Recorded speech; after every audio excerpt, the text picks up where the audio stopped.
एक बार की बात है, माता सीता अपने माथे पर सिंदूर लगा रही थीं। ये सब हनुमान जी देख रहे थे। हनुमान जी ने उत्सुकता से पूछा, माता, आप माथे पर सिंदूर क्यों लगा रही हैं? सीता जी ने हनुमान जी की जिज्ञासा को शांत करते हुए कहा, हनुमान, मैं भगवान राम की लंबी उम्र के लिए अपनी मांग में सिंदूर लगाती हूँ।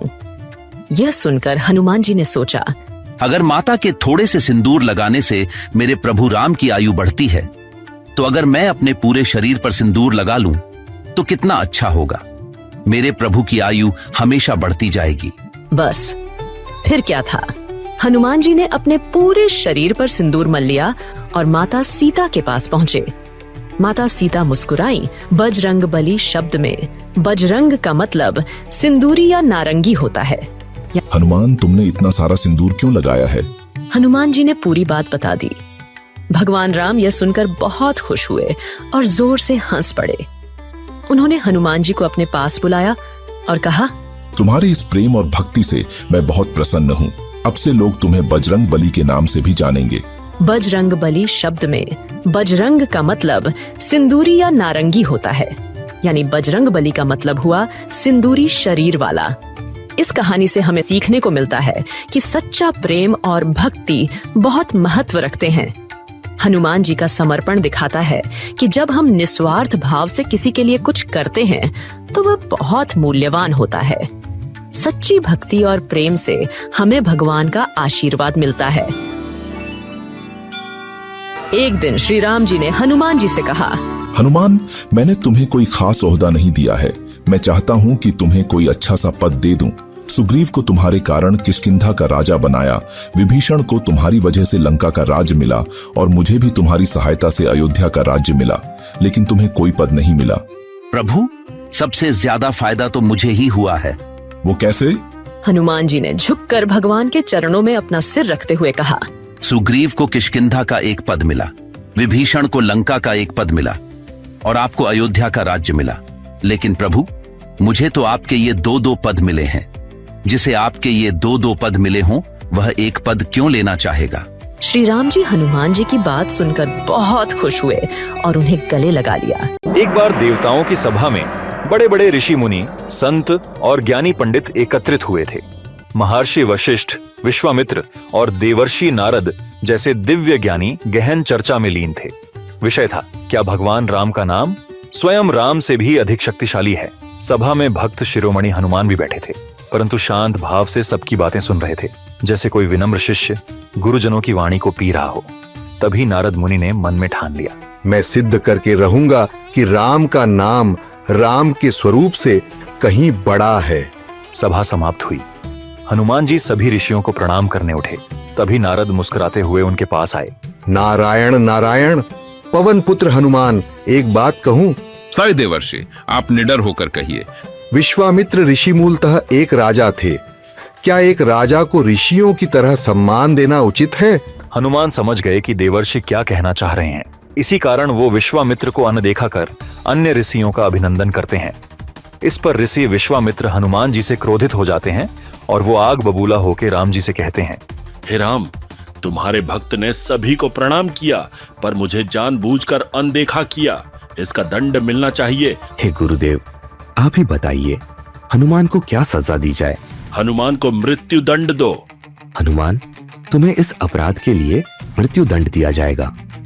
जैसी प्रभु की इच्छा। आपके हाथों मरना भी सौभाग्य की बात है।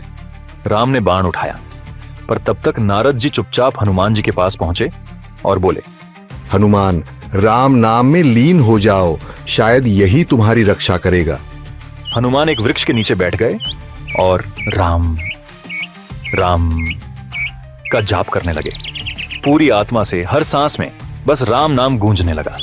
उधर राम ने गुरु आज्ञा का पालन करते हुए अपने विनाशकारी बाणों से हनुमान पर प्रहार किया, पर आश्चर्य, बाण हनुमान के पास आते ही निष्क्रिय हो जाते। राम ने अग्निबाण, पवन बाण, जल बाण एक के बाद एक सब चलाए, पर राम नाम में लीन हनुमान अडिग बैठे रहे, अचल अडोल।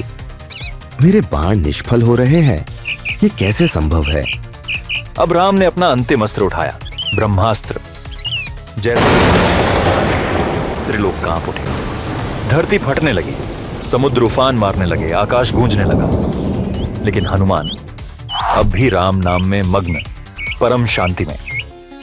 राम के ब्रह्मास्त्र का भी कोई असर नहीं हुआ। यह सब देख नारद जी दौड़कर विश्वामित्र के पास गए और बोले, ऋषिवर, देख लीजिए, राम के स्वयं के अस्त्र हनुमान को छू भी नहीं पा रहे, क्योंकि वह राम के नाम में लीन है। आज सिद्ध हो गया, राम का नाम स्वयं राम से भी अधिक प्रभावशाली है। विश्वामित्र शांत हुए। उन्होंने अपनी आज्ञा वापस ली। राम को भी मन की शांति मिली। राम नाम वो मंत्र है जो संकट में कवच बन जाता है। जिसे सच्चे मन से जपा जाए, उसे त्रिलोक की कोई शक्ति छू भी नहीं सकती। अगर यह कहानी आपको छू गई हो तो जय श्री राम और जय श्री हनुमान कमेंट में जरूर लिखें और बताइए, क्या आपने कभी राम नाम की महिमा को महसूस किया है? एक छोटे से गांव के मंदिर में एक बुजुर्ग पुजारी रहते थे। उनके साथ एक प्यारा सा 12 साल का लड़का रहता था, सुमन।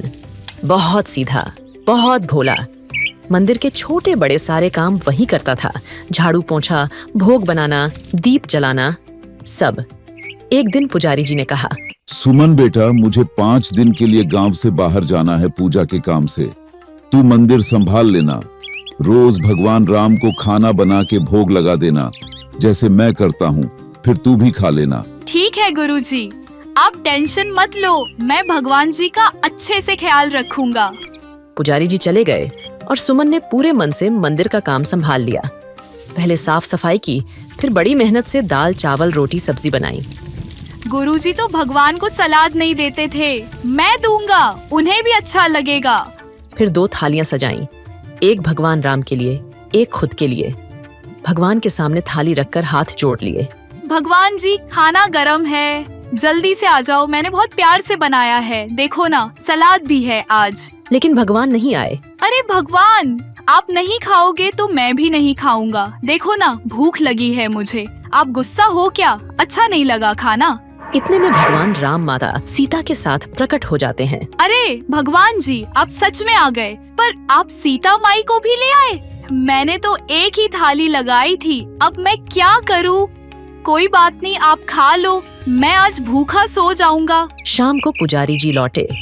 गुरुजी, आज भगवान जी सच में आए थे और सीता माई भी साथ आई, सब कुछ खा गए, मुझे कुछ नहीं मिला। पुजारी जी मन में सोचते हैं, लगता है भूख लगी थी, कहानी बना रहा है। कोई बात नहीं, ठीक है बेटा, कल 3 लोगों का खाना बना लेना। अगले दिन सुमन ने भगवान राम, सीता माई और अपने लिए खाना बनाया। लेकिन आज तो भगवान लक्ष्मण जी को भी साथ ले आए। हे भगवान, आज तो लक्ष्मण भैया को भी ले आए, पहले बता देते ना, मैं ज्यादा बना लेता। चलो कोई नहीं, मैं आज भी नहीं खाऊंगा। शाम को फिर बोला, गुरुजी, आज लक्ष्मण भैया भी आ गए थे, मुझे तो फिर कुछ नहीं मिला। पुजारी जी को शक होने लगा। कल खुद देखता हूँ आखिर बात क्या है। तीसरे दिन सुमन ने खाना नहीं बनाया। आज पता नहीं कौन कौन आएगा, मैं तो भगवान जी से कह देता हूँ, आज आप ही बना लो। भगवान राम मुस्कुराते हुए आए, इस बार साथ में भरत, शत्रुघ्न और हनुमान जी भी। हे राम, आज तो पूरा परिवार लेकर आ गए, अच्छा हुआ खाना नहीं बनाया। अरे सुमन, आज खाना नहीं बना? भगवान जी, अब रोज रोज आप गेस्ट लेकर आ जाते हो, मैं तो थक गया, आज आप ही बना लो। भगवान हंसने लगे। ठीक है सुमन, आज हम सब मिलकर बनाएंगे। माता सीता रोटियां सेंकती हैं, भगवान सब्जी काटते हैं, लक्ष्मण चावल बनाते हैं, हनुमान जी लकड़ियां लाते हैं और भरत शत्रुघ्न पानी भरते हैं। सुमन एक कोने में बैठा मुस्कुरा रहा होता है। वाह, मेरे भगवान मेरे साथ किचन में हैं। उधर पुजारी जी चुपचाप मंदिर में आकर देखते हैं। अरे ये तो अकेला बैठा है, तो फिर इतने लोगों का खाना कहाँ गया? जैसे ही उन्होंने पूछा, सुमन, आज खाना क्यों नहीं बना रहे हो? गुरुजी, भगवान जी बना रहे हैं ना, देखिए ना, सीता माई रोटी बना रही है। पुजारी जी कुछ नहीं देख पाते और धीरे धीरे उनकी आंखें भर आती हैं। बेटा, मुझे तो कुछ नहीं दिख रहा। सुमन भगवान से पूछता है, भगवान, गुरुजी को आप क्यों नहीं दिख रहे? भगवान कहते हैं, सुमन, तुम्हारा दिल बिल्कुल साफ है, श्रद्धा से भरा हुआ। तुम्हारे गुरुजी को अभी वो सच्ची भक्ति महसूस नहीं हो पाई, इसीलिए। सुमन मासूमियत से कहता है, गुरुजी, भगवान कह रहे हैं कि जब मन साफ होता है तभी वो नजर आते हैं। पुजारी जी रोते हुए भगवान से विनती करते हैं, हे प्रभु, मेरी आंखें खोल दीजिए, मुझे भी अपने दर्शन दीजिए। और फिर भगवान राम सभी के सामने प्रकट हो जाते हैं। पुजारी जी सुमन को गले लगाकर कहते हैं, बेटा तू तो मेरे जीवन का सबसे बड़ा आशीर्वाद है। तूने ही मुझे भगवान से मिलाया। अब दोनों मिलकर हर दिन सच्चे मन से पूजा करते हैं। और हाँ, अब सुमन अकेला नहीं बैठता, भगवान उसके साथ रोज खाना खाते हैं। अगर आपको हमारी आज की कहानी पसंद आई तो एक रोचक प्रश्न आपके लिए, किस कारण से गणेश जी को पहले पूजा जाता है? ए. शिव जी का वरदान, बी. माता पार्वती की आज्ञा, सी. नारद मुनि का श्राप, डी. ब्रह्मा जी की आज्ञा। आपका जवाब हमें कमेंट में बताइए। सही उत्तर देने वालों की कमेंट को हार्ट मिलेगा और हम आपको अगले वीडियो के अंत में सही उत्तर के साथ साथ इस प्रश्न से जुड़ी पूरी पौराणिक कथा भी बताएंगे। अगर आप हिंदू धर्म से जुड़ी कथाओं और रोचक क्विज में रुचि रखते हैं तो हमारे चैनल को सब्सक्राइब करें और बेल आइकन दबाना न भूलें ताकि अगला वीडियो मिस न हो।